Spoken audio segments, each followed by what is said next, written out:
दर्शक बंधुओं, आज का विषय आपके लिए बहुत ही लाभदायक और हित भरा होने वाला है। इस वीडियो में बताई जाने वाली बातों को हम सबको जानना बेहद ही जरूरी है।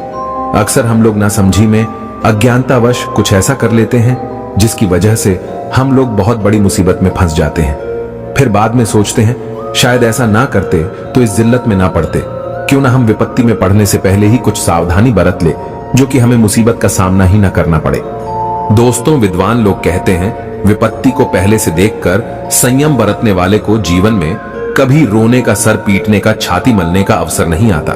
संयमी व्यक्ति आने वाली परेशानियों से स्वयं को बचा लेता है, इसलिए संयमी को सबसे बड़ा विजेता कहा गया है। मित्रों, अंधा वो नहीं होता जो खुद को देखता है, अंधा वो होता है जो दूसरों को देखता है। मनुष्य को कोई काम करने से पहले स्वयं के बारे में देख लेना चाहिए कि वो इसमें फायदे में रहेगा या नुकसान में। स्वयं को सर्वप्रथम जो कसौटी पर रखकर परखता है वो व्यक्ति समस्त पाप दोषों से अपने आप को बचा लेता है। उस पर आने वाले संकट वापस लौट जाते हैं। जो खुद को देखकर नहीं चलता वो अपने आप को गुनाहों की भट्टी में झोंक देता है और निर्दोष होकर भी मारा जाता है।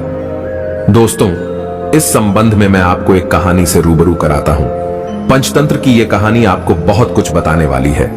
श्री विष्णु शर्मा जी कहते हैं, किसी कुएं में अपने बड़े से परिवार के साथ एक मेंढक रहता था। परिवार बड़ा और अशिक्षित था, इसलिए उसके घर में हर समय कलह पड़ी रहती थी। मेंढक अपने परिवार और रिश्तेदारों के साथ काफी दिनों से उसी कुएं में रह रहा था।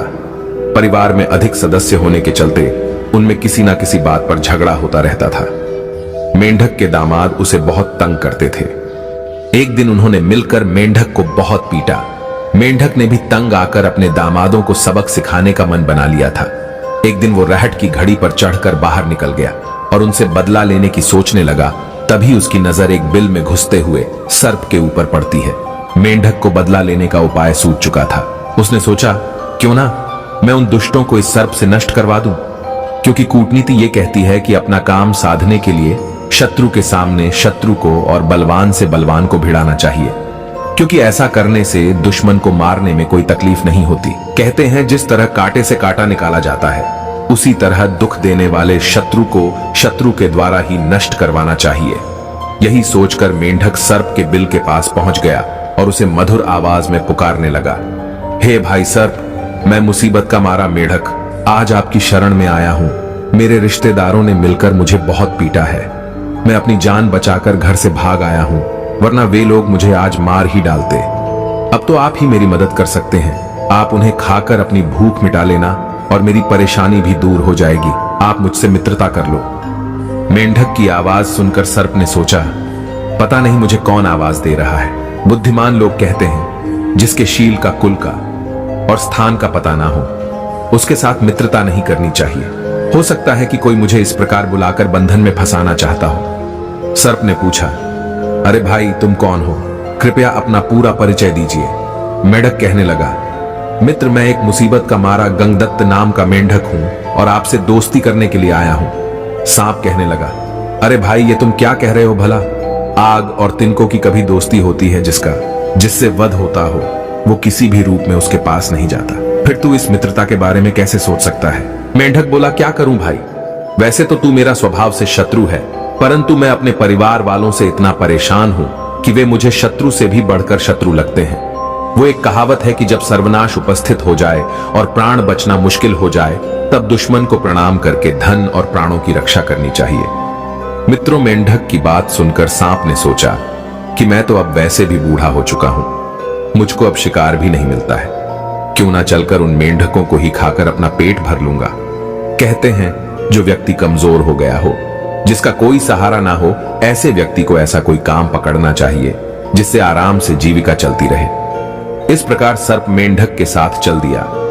मेंढक ने कहा, मित्र, एक बात ध्यान रखना, जिसको मैं बताता जाऊं तुम उसी को खाना, क्योंकि उस परिवार में, उस कुएं में मेरा भी परिवार, मेरी भी पत्नी और बच्चे रहते हैं। सर्प कहने लगा, मित्र, तुम चिंता ना करो, आप जिसे कहोगे हम उसे ही खाएंगे। मैंने तुम्हें अपना मित्र माना है, डरने की कोई बात नहीं है। मैं अब केवल तुम्हारे इशारे पर ही काम करूंगा। दर्शक बंधुओं, इस प्रकार मेंढक ने सर्प को ले जाकर कुएं के खोखले में बैठा दिया और हाथ का इशारा करके अपने शत्रुओं को उसे दिखा देता था। सैकड़ों मेंढकों को देखकर सर्प मन ही मन बड़ा खुश हुआ। सोचने लगा, इस मूर्ख ने तो मुझे स्वर्ग का सुख दे दिया है। अब तो मित्रों, वो सर्प रोजाना 1-2 मेंढकों को खाने लगा। कुछ ही दिनों में उसने मेंढक के सारे शत्रुओं को खा लिया।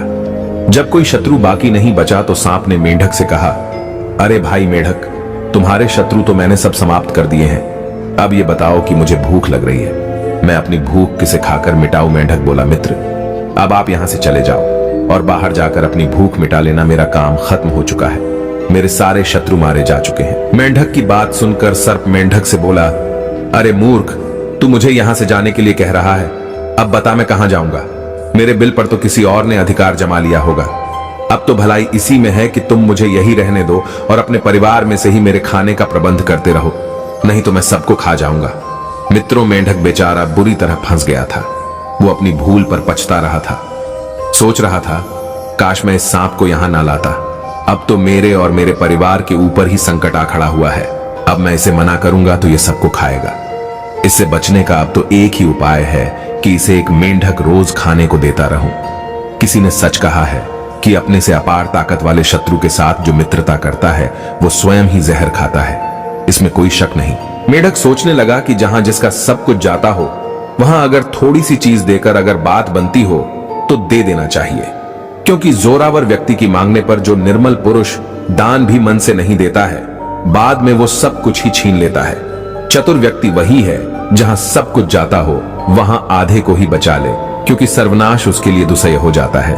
थोड़े से के लिए बुद्धिमान पुरुष अधिक का नुकसान नहीं करते।